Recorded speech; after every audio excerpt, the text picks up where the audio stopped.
Star మా ఛానల్లో ప్రసారమయ్యే బిగ్ బాస్ సీజన్ 8 షోకు కొంచెంగా ఆదరణ పెరుగుతూ వస్తుంది. ఫస్ట్ లో ఈ సీజన్ కి తీసుకున్న కంటెస్టెంట్స్ విషయంలో అనేక విమర్శలొచ్చాయి. ఒక్క విష్ణుప్రియ మినహా మిగతా కంటెస్టెంట్స్ అందరూ కొత్త ముఖాలు కావడంతో బిగ్ బాస్ వీరిని ఏ తవ్వకాల నుండి పట్టుకొచ్చాడో అంటూ నెటిజన్లు కామెంట్ చేసేవారు. అయితే ఇప్పుడు ప్రతిరోజు వీరిని హౌస్ లో చూసి కొంచెంగా వీరికి అలవాటు పడటం స్టార్ట్ చేశారు. అంతేకాదు ఈ సెలబ్రిటీల ఆట తీరును కూడా ఓ కంట కనిపెడుతూనే ఉన్నారు. ఇదిలా ఉంటే ఇటీవల ఈ బిగ్ బాస్ హౌస్ కు సంబంధించి వార్త ఒకటి నెట్టింట వైరల్ గా మారింది. అదేంటంటే ఈ హౌస్ లో ఉండే కంటెస్టెంట్స్ ఎవరు కూడా కేవలం ప్రైజ్ మనీ ఒకటే గెలవడం కోసం గేమ్ ఆడరంట. ఎందుకంటే హౌస్ లో వీరి పర్ఫార్మెన్స్ బేస్ చేసుకుని వారం వీరి కుటుంబ సభ్యులకు డబ్బులు చెల్లించటం జరుగుతుందంట.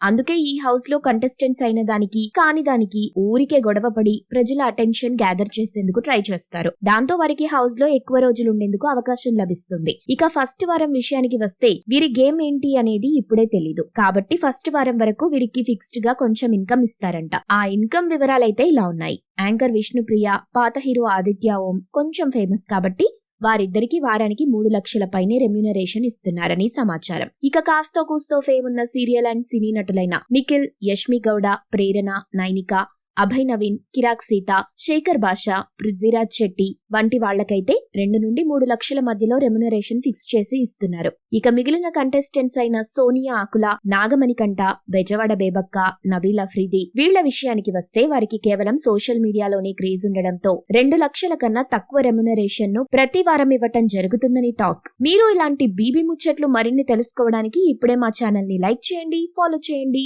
సబ్స్క్రైబ్ చేయండి.